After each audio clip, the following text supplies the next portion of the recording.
Guys, welcome back to Wemetatacme. I'm so excited to be here with best-selling author and former Real Housewife of New York, Carole Radziwill. Hi.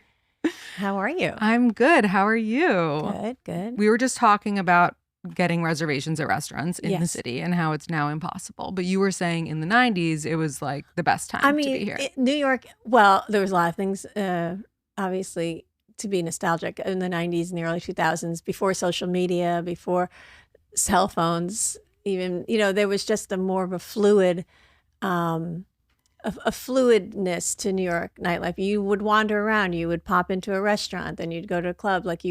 There was just it was just easier. Now it's very formalized. I feel like, and also because we didn't have cell phones, we trusted each other. Not having cell phones built trust. Like, because when you said, I'll meet you at so-and-so restaurant at 8:00, there was no way to get in touch with your friends, so you had to go. So we all trusted each other to show up, to be there. And now you don't. Cell phones have, I think, destroyed trust among friend groups because everyone's just always texting. I'm on my way. Oh, I can't go at the last minute. It's easier to cancel. It's just so easy to cancel. I mean, it's made dating harder. It's so easy to ghost. It's just so. There was just an unspoken rule that if you made a plan, you didn't cancel. Like there was no canceling. Sometimes you could call the number at the restaurant and speak to the maitre d' and say, "Oh, I'm meeting 3 girlfriends. They're one's blonde and tall, one's short. Can you tell them that I'm going to be a half hour later?" But like that was rare, and only kind of you knew the maitre d'. I think I used to do that a bit at Il Cantinori, which is this great restaurant on 10th, and Frank was the maitre d'. Maybe he still is. I haven't been there in a while, but like. There was just like an ease to it. And you also had neighborhood restaurants, right? So you could I live in West Soho. So like you could just walk into your neighborhood restaurant and you weren't like, "I'm sorry, do you have a restaurant, a reservation?" I'm like, "Oh no, I live down the street." Right. It's kind of just, it's taken a little bit of the spark out of what New York nightlife should be, which is a little bit more spontaneous. Right. And now it's more, who do you know, pay to play. Do you have the email of the person? Yes. All these restaurants, even the restaurants that aren't private clubs, I mean, that's a whole nother thing, but they run like private clubs because we all know that there's a VIP email list. And if you're not, like, they look you up if you're not on that list. Right. Like the corner store. Yeah. I don't know if you've been there. Yes. That is in my neighborhood. But I do know the owner and I've been there several times and I love it. I love it there. And I see every day there's a line that forms at 5:00 and I don't understand what the line is for, but it's like 50 deep. It's crazy. And, and that's not a private club, but it kind of is a private club. Right. It becomes that. I love it. Well, before we get into anything, we always start our episodes asking our guests their favorite romantic gesture. So this is for someone to do for you. My God, I'm not a romantic gesture for someone to do to me. It could be just like sending flowers, no, something that if don't send me flowers. Gosh, I don't. This is really hard. Well, I don't know. I mean, I guess like a romantic gesture would be something something out of the ordinary. So I'm not like a girl who wants flowers to be delivered. I mean, that's nice, but it's like that doesn't feel romantic to me. I think like making a plan of something that he knows I would like that maybe he doesn't really, like making some sort of plan, but I don't know what that plan would be. But something that he was like listening to you when you were speaking, taking notes. And I like that. Like, and then maybe it's something I had mentioned a month earlier and then all of a sudden we're going to this place that I mentioned or going, or even, what I think is romantic, like wanting to watch the same TV show. Like, let's watch whatever show. Like, when you're sitting with your boyfriend and you're binging like 6 seasons of Downton Abbey, that's super hot. I love that. right? Like, Yeah. just like, I think that is, That's intimacy. yeah. For sure. Yeah. So I prefer those little like gestures to the grand gestures. I love it. And also, we love astrology on the podcast. If I remember correctly, because you were my favorite New York City housewife, are you a Leo? Yes. So I'm a Leo, it's Leo Virgo season. Moon, Cancer rising. It is Leo season. Yes. Yeah. I love Leos. I get along with Leos. My late husband was a Leo. Oh, two Leos in a relationship. Yeah, but it worked. Mhm. You know, we both were a little stubborn, but Leos are great. They're very prideful though, so there's a little bit of a downfall sometimes there. Yeah. I bump up against that. But you have that Virgo Cancer to balance you out, which is quite nice. I'm heavy Virgo. I'm very analytical, overthinking, organized, lists, and then more lists. And, you know, yes, I have a strong Virgo, but I think my Leo represents, it comes out in loyalty, more like loyalty and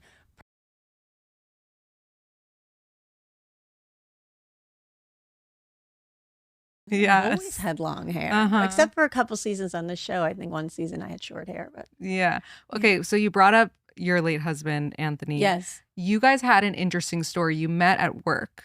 Yes. And well, you- you know, that yeah. was also the 90s. Everyone was meeting at work. Right, I know of that's course. not done anymore. I think it should be done. It's still so cool. Like, it's hot and fun. Well, I mean, it's where we, you know, I don't know, there's like a work from home thing that's happening now, but like right. It's too much of that. in the 80s, 90s, 2000s, you didn't work from home. So you spent 80% of your time was at work. So those are the people that you tended to get to know and bond with and form your like friendship groups and stuff. It was all, I still have so many friends from my early ABC News days from the, you know, early 90s that are, you know, were my bridesmaids and now my friends and still like after all these years. So That's yeah, so but Anthony and special. I met at work is kind of not exactly a fascinating fairy tale story, Well, but is it true that at the time you were working on the Menendez Yes. story, which is crazy? I mean, we were working on the Menendez story. I was a PA, you know, I was working with Peter Jennings, and he worked for Diane Sawyer. And I think what happened was they decided, ABC decided to do a special on the Menendez brothers. This was way before, there was no trial or anything. They had just been arrested and maybe charged, but they were out. They weren't in jail or anything. Right. They were just out on parole or not parole, whatever. They were out on bail or on, all right, bond. And they needed to borrow some people. So I was working for Peter, but I just finished a documentary about foreign policy in Cambodia. So I was kind of free. So they said, will you go to LA and work on this special about the Menendez brothers? And no one really knew that much about them, but we ended up, this was way before Disney took over ABC. So they had a lot of money to spend. So there were about 20 of us that flew from New York to LA and they put us up at the Four Seasons Hotel. And it was it was so fun. And we reported the hell out of that story. And, I mean, I knew everything there was to know about the Menendez brothers. Did you watch the most recent Netflix? There were so many of them recently. The one, it was Which with, one? there were two, I mean, these two beautiful boys. One just actually got nominated, I think, or. Oh, okay. It was the one with Benicio del Toro was in it. He played the dad. Yeah. You know, I think was that the Ryan Murphy one? Yes. Okay. The Ryan Murphy. I watched like the first episode and then I just couldn't watch it because it's hard to watch. It's hard to watch, and because I had such a connection to it. And I knew the story so well. It was odd for me to watch. Right. And so I stopped watching. But the actors were pretty good in that. Yeah, right? no, they were really good. They were really good. Okay, but going back to meeting Anthony, so you got introduced. We actually both won our first Emmy Award. Was that show, the Menendez brothers? That's awesome. Yeah, with my first. It might have been Anthony's second. Yeah, but I had read, so you tell me, that when you first were introduced, it wasn't like there were immediate sparks. It was more of a slow burn situation. Tell us about that, because well, for several reasons. First, we were working together, and I was like, you know, I was kind of like so excited to be working at ABC News. It was like my dream job. And, I was super focused on the work. Yeah. And so that was one thing. Like I mean, we stayed up 10, 12. We were working 10, 12, 15 hours in the edit room. Like, so it was really a work thing, but also, and he was a really hard worker too. He was just like, working all the time. And, and also because we worked together, I just felt like, I don't know, is that like moral? Is that like, I was kind of nerdy, like, and, so so we met and we became friends.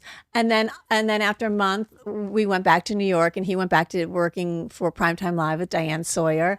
And I was assigned a documentary with Peter Jennings, and I flew almost directly to Louisiana because we were doing a documentary on abortion, the politics of abortion, most of which was happening at that time in Louisiana. Very strict anti-abortion law was passed, so we were following that law. And so I was there for like 6 weeks off and on, and so we didn't see each other. And then we kind of reconnected like 6 months later. And, it was really like a friendship that developed into a romance. Having said that, he was super handsome. So like I was attracted to him. Right. And, he was someone like I'd never met before. He really, like, he was just someone so different, so completely different from my life experience up until that point. So it was great. And then we did start dating, and for like a whole year we didn't tell anybody. We didn't even tell his family or my family. We were just like, it was so nice actually, that those moments where you're just fun to keep it a secret. Yeah, those were that was, I wish we could have done it longer even. Not really meeting families, but like at work. But then, eventually people knew. I think people probably knew from the beginning. When did you both know that this was it? You mean in terms of like getting this married? Is my person? Yeah. Oh, again, I'm not like super romantic type. I don't know if I ever consciously thought like, this is it, this is my person. All I knew is we were so compatible, even having come from completely different life experiences. We were really compatible. We both loved the same things, but we also were so different. Anthony was very into health and fitness and worked out at the gym and ran. And I remember him telling me about running the marathon. He had done that in the 80s, and he ran it in like 3 hours. Oh my God. And like, I didn't even know to be super impressed until 30 years later when I ran the marathon, and I think I came in last, like 7 hours, but I did it. But I mean, he was really athletic. So we had our own separate things, and my work was, very separate than what he was doing at the magazine shows. But I think it just was a natural, it just was, we were so young, and I don't know, it just felt natural. We dated for like 2 years, and then we moved in together. But it's like that New York story where like my lease was up. Right. I was renting an apartment. Actually, my apartment was nicer than his, but it was 2 bedrooms, and it was on the Upper West Side, pretty high up, and I loved it. But my lease was up, and we were spending so much time together, and mostly, I guess, at his apartment. So it was more like a real estate situation. Like, should I, he was like, you shouldn't sign another lease because, we spend so much time together. It's a waste of money. Da da da da. I was like, okay. But New York City romance. Yeah. That's how a lot of couples got together in terms of living together. And then we lived together for like 2 years and got engaged. That's so nice. Yeah. But I remember keeping my suitcase on the floor for like a month or two when I first moved in with him, because I thought, I don't know, like I was very independent person. And but yeah, and then we got married. Engaged and married. And when you guys were married, or maybe before you were married, you had, and you've said that you made a choice to be child free. Yeah. Oh, I like that you use child free, because I've used that term all the time, but most people say childless. I don't know if it was, again, like Anthony had had testicular cancer way before I knew him. Yeah. But with technology and stuff, we could have had a child by like, I mean, IVF wasn't really a big thing, but there was other, like there was the beginnings of IVF or whatever. So we could have had a child that way. But I don't know. Again, I seems selfish in a way now. Like I was really focused on my career. He was focused on his career. And then, of course, he got sick. So there was no room for bringing a child into that situation. I don't, had he not passed away, that would have been a different story. I mean, I think we were very much about like family and we were really, we were partners in everything. So it just didn't work out. And then after he passed away in 1999, there was a few years that I was, not thinking about anything in terms of family and children. And I just never had that like real strong urge that I think women should have or need to have in order to bring another life into the world. It wasn't something I was focusing on. Again, I was still at ABC News. I was, I went to Afghanistan during the war, stayed there for 2 months. I was just really burying myself, I think, after his death and work. And then when I kind of came out of that and I left ABC, I think my focus was just like kind of like more of a lightness, more like I wanted to have fun. Yeah. Because I spent a lot of my 20s and obviously at least half my 30s into my late 30s, like really dealing with heavy stuff, heavy stuff at work. I mean, the documentaries we were doing were serious foreign news mostly, but like, and then of course when Anthony had cancer, that was very serious. And so I came out of that just wanting to have fun. Girls just want to have fun. Yeah. That's what I did. And I have no regrets at all about it. I mean, you could tell like back in Housewives days that you were just in a good place. Like you had a good head on your shoulders. I mean, we know that, a lot of people don't when they go on the show. But you were amazing. You were like the voice of reason in a lot of ways. I mean, I'm a reasonable person. So they used to give me a bit of a hard time about not having kids, but I used to say like, all you guys have one more kid than I do. Like, it's not like anyone was raising the Brady Bunch on that show. Right. I'm like, okay, like you got me. I don't have kids. I don't know what it's like to be a mother. Okay. I know a lot of other things. Yeah. I mean, it's also, I don't think, you mentioned it being selfish. I don't think it's selfish at all. I think it would be selfish for you to have a kid if you weren't going to be 100% in it, you know? Yeah, no, I know that's the ultimate selfish move. And I knew I just knew I was kind of, I liked my life and I liked my work and I just thought there wasn't going to be enough room. Like, because I feel like if I had a kid, I'd be a stay-at-home mom. I would be like, I would just be wanting to be with my kid 24/7. Right. Like, I'm just like that. I mean, I'm not with my silly little pets. Yeah, you have 2 cats? I have 2 cats and a dog. And I mean, they're just like, I only want to spend time with them. Like, I'm very worried about their emotional state all the time. Like, I'm very upset if I feel they're bored or they're lonely. Like, it's just like, I don't even know. I can't even imagine what it'd be like to have a child. Yeah, no, it's crazy. The emotional labor alone, never mind the physical labor of having to. It's wild. I have a son and I have one on the way right now. You do? Yeah. What? You don't see this big belly? No, you're like so skinny. You're so Wait, how old are you? 34.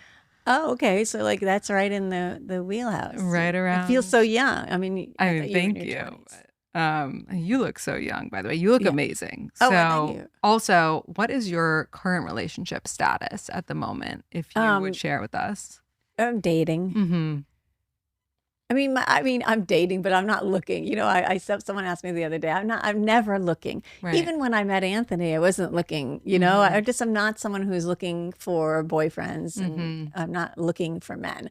I like them, like when they present themselves, and then I'm like, oh, I like, for me, it's got to be a lot of vibes and chemistry. But I've had many relationships since I've been married. Some long term, some not long term, but like all important in their own way. I mean, I don't want to diminish anything, but it's hard to, because when Anthony and I were together 10 years, and it was a big time in our lives. And of course it was not that we knew it when we first started to date, but it would be like the end part of his life. And that's a heavy burden to bear. And it takes a while for that to settle and to see what that's going to look like. But I've had lots of fun relationships, and long-term and short-term. And I feel more authentic when I'm single, because when I'm free. I don't like, sometimes when you say single, it has like a bad connotation. So I just like to say I'm free. I am free. And sometimes the best relationships I've been in, I've felt free. Like, oh, I like this relationship because I feel free. Like I don't. Yeah, I mean, I feel like that's how it should feel. Yeah, but a lot of times it doesn't. So yeah, I'm not really, at this point in my life, I'm not looking for a husband. I'm not even looking for like a life partner, because that implies like we're going to build something together. I'm like, Right. I'm built. Right. It's my guy. He's built. Right. And if you're coming to my life, you better be adding something. Yeah. You're at my level, or we're going to level up. But like now I feel like I'm just looking for an accomplice. I love I'm just that. looking for like, Butch Cassidy, someone to do like crazy fun things with and travel and build something maybe that's not, I don't know, the idea of like, I'm not having a family, right? So like, I understand if you're younger and you're looking for that, because I think it's important if you're going to build a family. But if you're not going to do that, there's so many other fun things you can do with your guy so it's sort of more like, I think of him as like my partner in crime. Are you on any of the dating apps? I mean, I'm signed up to a bunch of them, but I don't really use them. Don't really use them that much. So mostly if you're going to meet someone, it's through friends or out. Yeah. Yeah. But it's hard to do that. I mean, I don't really go out that much, so it's a little bit hard. But the dating apps are, I mean, everyone kind of meets through them. Like, it used to have a little bit of a bad connotation, I think. But I don't. Not now. It's anymore. more Now everyone. Yeah, but there was a stigma. It's there's something about having like a third person, like I call the glue in a relationship. It's like, this guy is a friend of my friend, so he's not gonna like really fuck around that much. Like there's some. No, I love the friend of friend thing. It makes you feel a lot better. Yeah, like, so if I meet someone on a dating app, like.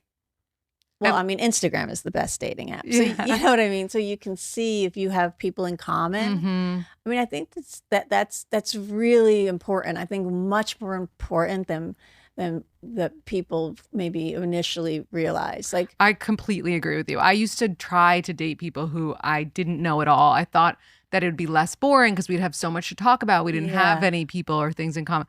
No. Yeah, because the best way is to be living in your life and doing the things you love to do and meeting someone in your life, because that implies that he's also interested in similar things. Yeah.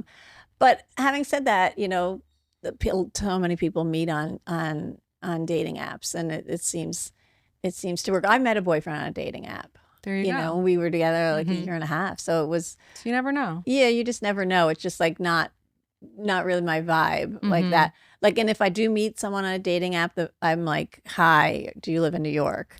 and if he doesn't say, let me take you for a drink within like the first 2 lines, then I'm just not interested. Good. Get to the point. Yeah. Just like, I'm old school. Like, I don't want to invest any kind of emotional energy in someone that I haven't eyeballed, like, and I haven't been with. So, because again, like, I'm just about vibes. Yeah. Like, I feel like if we meet and we click and there's a vibe and there's chemistry, then like I'll chit chat all day, every day, like, you know, but I don't want to like chit chat with someone I've never met. I think it feels it's like weird. It creates a false sense of closeness. You haven't met in person, so that's weird. It's very weird. Yeah, but I think people get caught up in it. No, they do. It's like, I don't know you. Well, and then they could be really weird in person, even though they're good on the text. Yeah. So I just want to meet someone right away. I'm happy to be like anyone. Like I am the queen of, you know, one dates, first dates. Like I love to go on first dates. Yeah. Why not? It's so fun. It's so fun. So speaking of dates and relationships, there is... Is this a relationship podcast? Yes. Oh, okay. How'd you guess? No, There's a new documentary coming out, which you were part of. Yes. It's called American Prince, JFK Jr. And for those who want to watch, it is premiering Saturday, August 9th at 9 p.m. And what I am so excited about is watching you speak on a couple that you were very close with, JFK Jr. and Carolyn Bessette-Kennedy. And I feel like you don't often speak about it. So what made you decide to sit and, you know, talk about how you felt and the relationship? Gosh, this is a long answer. Obviously, it's been 20, 25, 26 years. Yeah. So I've been asked to do hundreds of things. So you can imagine, especially after I published my book in 2006. And then again, during the reality show, I was so easy to contact. I've been asked, honestly, hundreds of between podcasts, books, films, shows, everything. Like, and 99% of it, I say no. I don't even read the emails or anything. And as the years went on, I just thought it would lessen and lessen. And weirdly, it hasn't. Yeah. I feel like even now, it's like, you know, the interest has grown, maybe because of social media, maybe because of... And there's that new show, like the scripted show. Yeah. Maybe because Carolyn has become sort of this touchstone to the 90s, and especially for young women who probably did not know her or weren't born in some cases when she was alive. So the interest has grown. I think when I wrote my book, I was a little naive in that, like, I thought I was going to write my story. It's a memoir, and a lot of it's about my childhood and ABC News and meeting Anthony, obviously, and then my, you know, marriage to him and my friendship with Carolyn, and by extension my friendship with John, especially after I married into his family. But that was you know, that was my lived experience. Right. That wasn't a book about Carolyn and John. It wasn't a book about John. It wasn't gossip. It wasn't anything. And for some reason, I thought that would be all that I needed to say. Right. And it was for a very long time.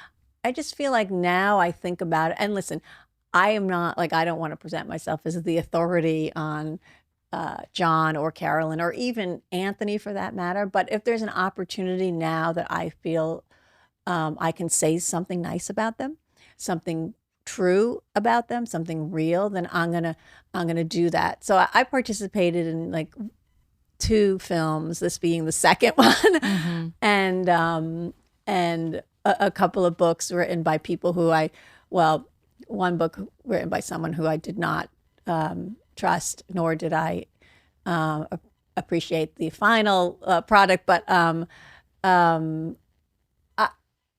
I just like this documentary was done in part by one of John's close friends from college, and it was mostly about John's career and his founding of George Magazine. Yeah. So that was something, and Carolyn's part in that, and you know, because I think so much of the time she gets cast as just this like fashion girl, and she really, I know it's gonna sound crazy, but she really wasn't. She wasn't caught up in fashion.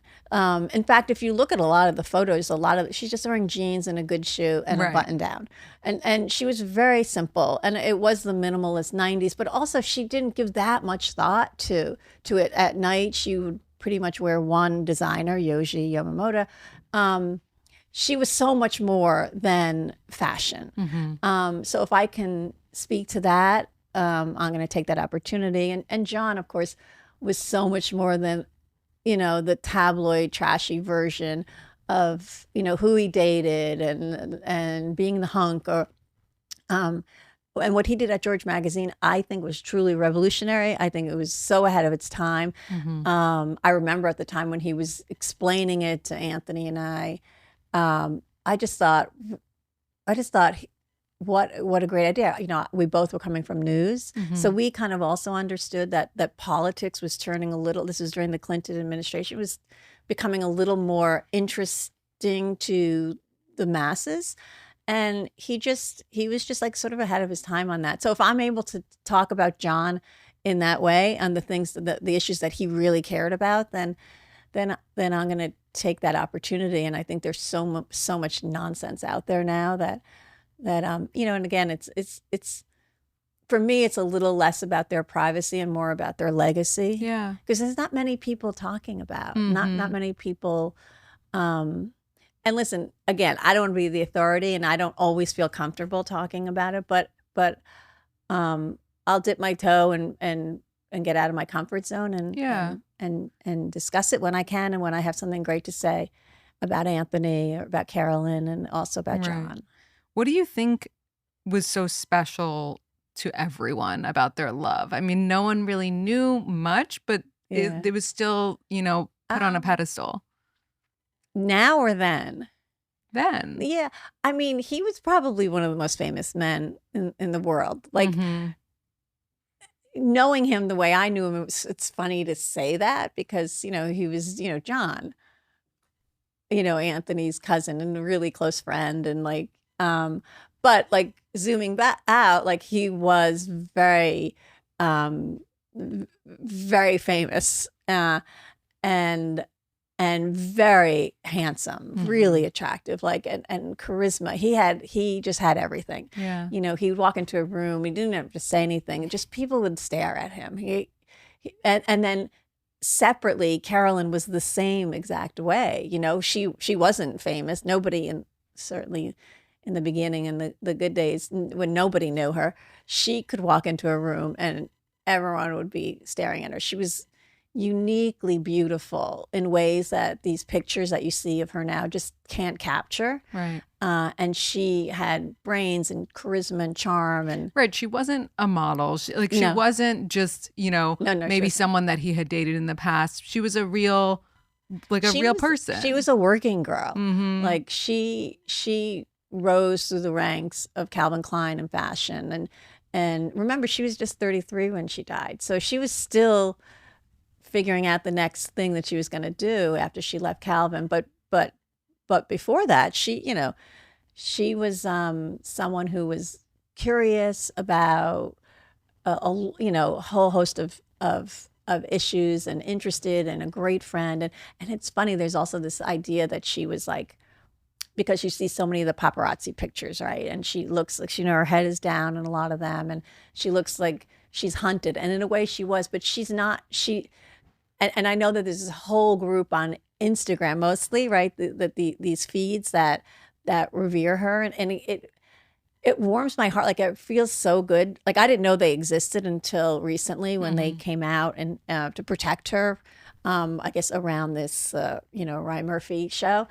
And it just is really just shocking a little for me to understand how many young people like your age were really felt this protection over her.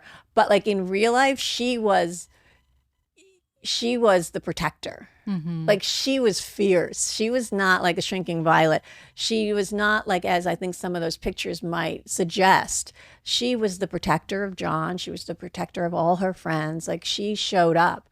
She showed up for me and Anthony time and time and time and time again at hospitals and doctors' offices and tests. And she was always there, and she was fiercely protective. So, it's just like in a way, I don't mind talking about all of them if it humanizes them a little bit. Yeah, of course. Are you going to watch the scripted show? No, I'm not gonna. Yeah. I'm not going to watch it, but I feel like there's obviously, people are going to watch it, and of course they should and they can, but there's going to be a lot of press around it, perhaps. But I'm not gonna. My husband is in it, which is very odd, and I don't even want to say anything about it because I'm sure they're filming it now and writing it, and I don't. If he's in it, aren't you technically? Well, I haven't, obviously, yes. Yeah. I mean, if I wasn't in it, I guess now that I know Anthony is a character, right, it would be very odd. Yeah. I mean, it would be them making some sort of statement, but like it would be odd, but like that's how I found out about the show. Like they no one from the production company, Ryan Murphy, didn't call anyone to tell them they were, that they were interested in doing the show. I found out because a friend of mine called me like maybe 6 months ago, and said that he had auditioned to play Anthony. I mean, literally, that's how. What? Your friend? He's my. We actually went on like a bunch of dates. Back in 2020. Were you offended, or you did like that? Well, I was so dumbfounded. Like I remember I was driving I drive a 1998 little red Jeep around town. So when I was driving and I had to pull over. Like even now, like I'm like, it's like I panic about it. That's how I found out. In fact, I think I was on a podcast like a year ago, and the podcaster asked me about, and I was laughing. I'm like, I'm not part of that. Yeah. Like, I don't think Anthony and we were under the radar in terms of we weren't in any of the tabloid, reporting and stuff. So it never even, again, maybe it was naive on my part, but it never occurred to me. But yeah, that's how I found out when my friend called me and said that, and then he got the part. No way. Yeah. So your friend is playing your late husband. Well, at least it's someone that you like. I did. Yes, I think he's really talented, and he's very talented, and he's tall. So I'm like, oh, Anthony would like that. I don't know. You just start making deals with yourself to try to normalize it, but there's nothing normal about this, and there's just nothing normal about it. And I don't, it doesn't matter to the people who knew them and loved them and who, their family, whether or not this show portrays them as heroes or villains or victims. It doesn't matter. This idea that that maybe they're not gonna, they're not gonna do a trashy show. It to the people who knew them and loved them, it doesn't matter, just by the mere fact that this is going to be now in the world again. And it's been so long. It's been over, it's a quarter of a century, but it's still, it just hurts your heart a little. Yeah. And so I don't know, I don't want to say anything bad because, they're writing me in. I don't want to be like, sure. You don't want to get, the bad edit. I mean, I'm sure I will, but whatever. Yeah. I'm not going to be watching it. Yeah. He can weave in the Menendez story. That would be like Inception, like one of his shows in another one of his shows. Yeah. I love it. Yeah. Okay, we're gonna do some fun rapid fire dating. These are not questions. fun for me. No, you're gonna be amazing. I'm not like a rapid fire. No, these are so just silly. You're gonna laugh. Okay. And some of them are like etiquette things. Okay. RSVPing no to a coworker's wedding who you're not even really friends with. Do you still have to give a gift? Yes or no? Is the coworker your senior? Like contemporary. Contemporary, like your ego. Yeah, I think if you RSVP no, you can't go. I think you could still send a gift. Do you know anyone who's called off their wedding? I might, but hold on one second. Not any of my inner circle friends. That would be I mean, I can't imagine. It's crazy. That'd be I have a crazy. few friends. You do? Yeah. Is this Called a off their thing now? engagement. Yeah. I mean, maybe not like on the day of their wedding, Right. but Right. ahead. I feel like I recently met someone who did that, but I just can't think of it. Things get, I don't know if this is a today thing, but with prenups and things like that are more common today, that can cause a rift. Yeah. I mean, we all just got married. Right, We exactly. did the normal thing. We gave up our apartment lease, moved in together. Right. Lived together for a couple of years. And, yeah. I mean, John and Carolyn did the same thing. Right. Lived together for a bunch of years, like 2 years, got engaged. We just were really normal. Right. Yeah. I mean, I miss that. Would you rather people talk about your appearance or your life choices behind your back? Behind my back? Mm-hmm. If they have to talk about something, is it your appearance or your life choices? No, I think my life choices, because I think I've made pretty good ones. So that would be like, I want people they'd to be like, reaching. Oh, remember she did this and she did that. And who cares what, like they say behind my back about what I look like? I don't care. Yeah. Okay, you're 5 dates in with a man. Yeah. And you've had the same amount of drinks, but he's way drunker than you. Are you icked out by that, or is it not a big deal? No, that's ick out. No, that's a ick.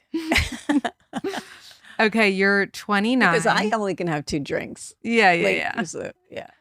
You're 29 and you're dating a man who's 46. Do you think that's too big of an age gap? Yes or no?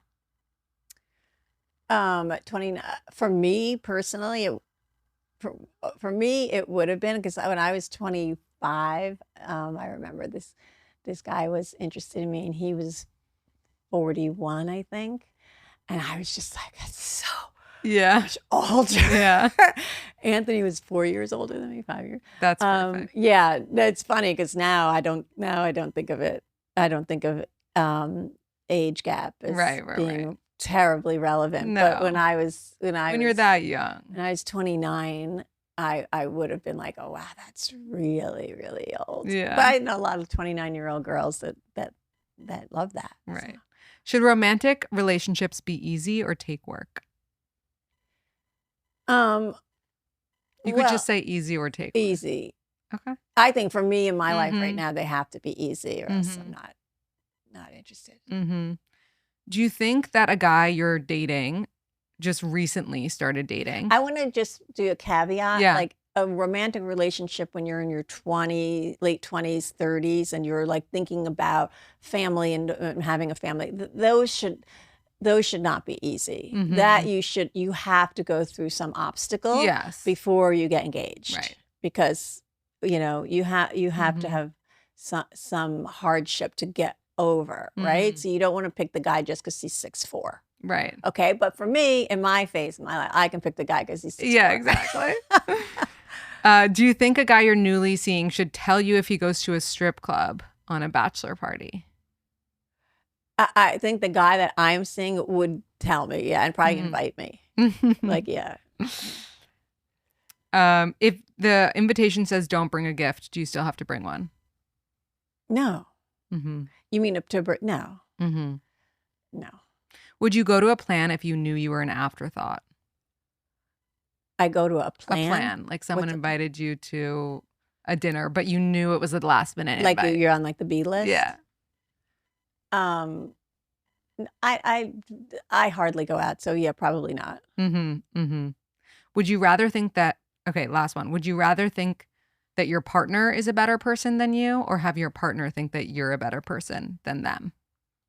Oh, wow.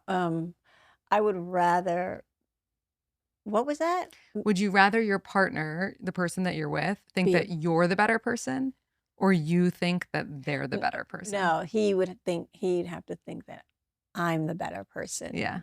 Because men have to level up. There has to be a chase. And I feel like men have to love you a little more. Men have to, it's the only way straight relationships work. They Couldn't just agree have more. to love you more and chase you. Couldn't agree more. Can you leave us with a quote or piece of advice? Anything. It could be like smile. For advice for who? For definitely the listeners. Not smile, because I mean, women have been told to smile their whole lives, and it's like one of my pet peeves. By like construction workers. Yeah. Like smile, like. I think,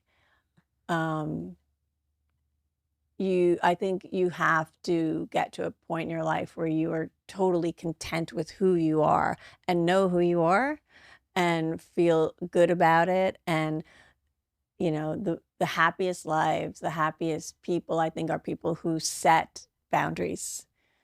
And it's hard to do sometimes, and you have to really work at that. But once you know where your boundary is, life is so much better. I love that. So true. Where can everyone find you, follow you, read your book, and all the things? Well, they can see me on the CNN film when that airs in August. I started a Substack. It's Carole, my name. So I'll be populating that with stories and amazing. I can't wait to subscribe. Yeah. And first of all, right now it's not a subscription, so get in quick. Oh, I gotta get it. Building a little audience there. And you know, Instagram is everything's my name. I'm very transparent. Awesome. Thank you so much. You're welcome. Thank you. You were amazing. It was? Thank you so much. I thought so. Okay. I don't know, Jordan, what did you think? I thought you did great. I just talk so much.